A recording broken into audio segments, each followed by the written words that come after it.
मैं भारत के सभी सनातनियों से एक प्रार्थना करना चाहता हूं। कथा प्रारंभ करूं उससे पहले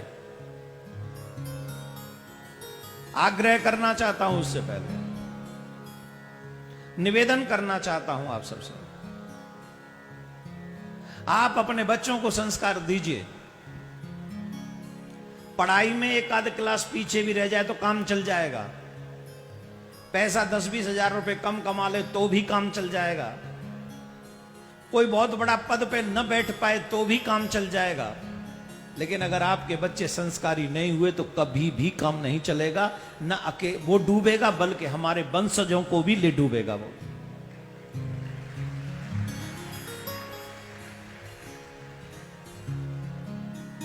इस विषय में हम चर्चा करेंगे, लेकिन प्रारंभ में ही चर्चा करते हैं। अभी अभी नई घटना जो सामने आई है उसकी। श्रद्धा, एक बच्ची का नाम है श्रद्धा, जिसके 35 टुकड़े कर दिए गए। कितने? जोर से बोलिए। अगर हाथ पांव गर्दन ये भी अलग अलग करते तो 7-8 में सिलट जाता मामला। 35 किए गए। कितने? रीजन क्या था? आजकल बेटियां ये समझती हैं कि मेरे वाला ऐसा नहीं होगा। जो ये समझती हैं कि मेरे वाला ऐसा नहीं होगा, मैं व्यासपीठ से कहना चाहता हूं, जो ब्लड में अच्छाई या बुराई रहती है वो कभी समाप्त नहीं होती, वो हमेशा रहती है। आप उस क्रूरता के बारे में सोचिए कि 35 टुकड़े किए और ऐसे ही नहीं, फ्रीज में 18 दिन रखा और एक एक टुकड़े को एक एक जगह पे फेंकने 18 दिन लगा रहा। 35 दिन पूरे हो जाते शायद निकल जाता वो दिल्ली से। नाम था उस महानुभाव का आफताब। क्या नाम था? जिसने 35 टुकड़े किए।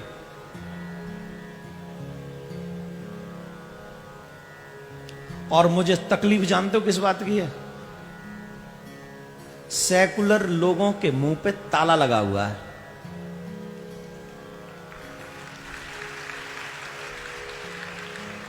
जो अपने आप को सेकुलर कहते हैं ना, वो इस समय बैंक बैलेंस में अंदर अकाउंट में छुप गए। अब उन पे कोई फर्क नहीं पड़ता, क्योंकि सनातनी बेटी थी ना, मर गई मर गई। इसमें क्या? 35 ही टुकड़े तो हुए हैं, हो जाने दीजिए। अगर यही घटना किसी और धर्म के बच्चे के साथ होती, 56 की 56 कंट्रियां एक साथ खड़ी होती।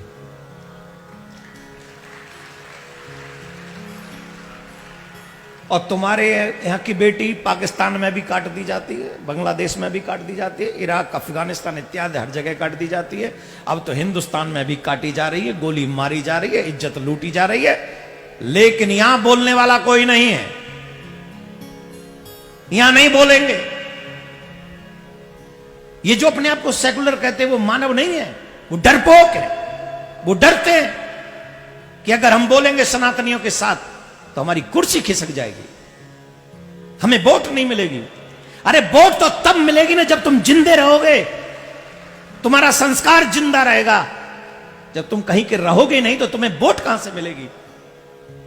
घर में से निकाल निकाल के बहन बेटियों को ले जाया जाता है, उनसे बातें की जाती हैं, मोबाइल फोन पे, मोबाइल शॉप पे, स्कूल में, कॉलेज में, और न जाने कहां कहां। हर जगह हमारी बेटियां सुरक्षित हैं। हे देशवासियों, याद करो, महाभारत का युद्ध सिर्फ द्रौपदी की लाज बचाने के चक्कर में हुआ था। रामायण का युद्ध मां भगवती सीता की लाज के लिए हुआ था। और आज वही लाज सरेआम लूटी जाती है और कोई बोलने वाला नहीं है। बोलेंगे तो कुर्सी खिसक जाएगी, बोलेंगे तो हम किसी के दुश्मन हो जाएंगे। अरे साहब, बेशर्माई से जीने से तो अच्छा है कि शान की मौत स्वीकार करो, सम्मान की मौत स्वीकार करो।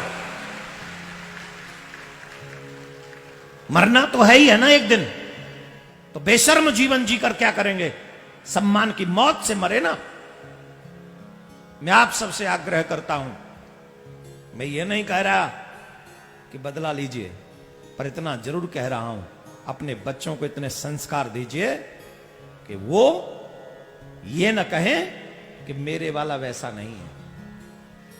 उन्हें ये पता होना चाहिए कि मैं अपने मां बाप के सम्मान को कहीं भी झुकने नहीं दूंगा, बल्कि अपने द्वारा अपने मां बाप का सम्मान ऊंचा करूंगा। ऐसा ज्ञान, ऐसा समाज, ऐसी समझ, ऐसी नॉलेज, ऐसे संस्कार अपने बच्चों को दीजिए। आप सबसे आग्रह करता हूं। और आज आपसे भी एक बात पूछता हूं, आप उस बेटी के लिए आवाज उठाओगे कि नहीं? कौन कौन चाहता हम उस बेटी की आवाज उठाएं? 35 टुकड़ों में से एक टुकड़े की आवाज तो तुम उठा ही सकते हो, हाँ या ना? जो जो उठाना चाहते हाथ उठाओ। कोर्ट, जुडिशरी, पॉलिटिशियन, यहां वहां जहां तहां हाथ उठा के रखो ऊंचा। इन सब से व्यासपीठ आग्रह करती है, उस कातिल को ऐसी सजा मिलनी चाहिए, ऐसी सजा मिलनी चाहिए, ऐसी सजा मिलनी चाहिए कि वो श्रद्धा को तो शांति मिले, लेकिन आने वाले समय में श्रद्धा जैसा दूसरा कांड न हो सके, ऐसा सबक भी मिले, ऐसी प्रार्थना करता हूं। कौन कौन एग्री है? धन्यवाद। आज हम उस बच्ची के लिए 1 मिनट का मौन रखेंगे। मेरे साथ रहोगे? और यह सोच के कि वो बेटी किसी और की नहीं, सनातन की बेटी थी, वो हम सब की बेटी थी। उस श्रद्धा के लिए 1 मिनट का मौन हम सब रखें और भगवान से प्रार्थना करें कि भगवान उसकी आत्मा को शांति दे।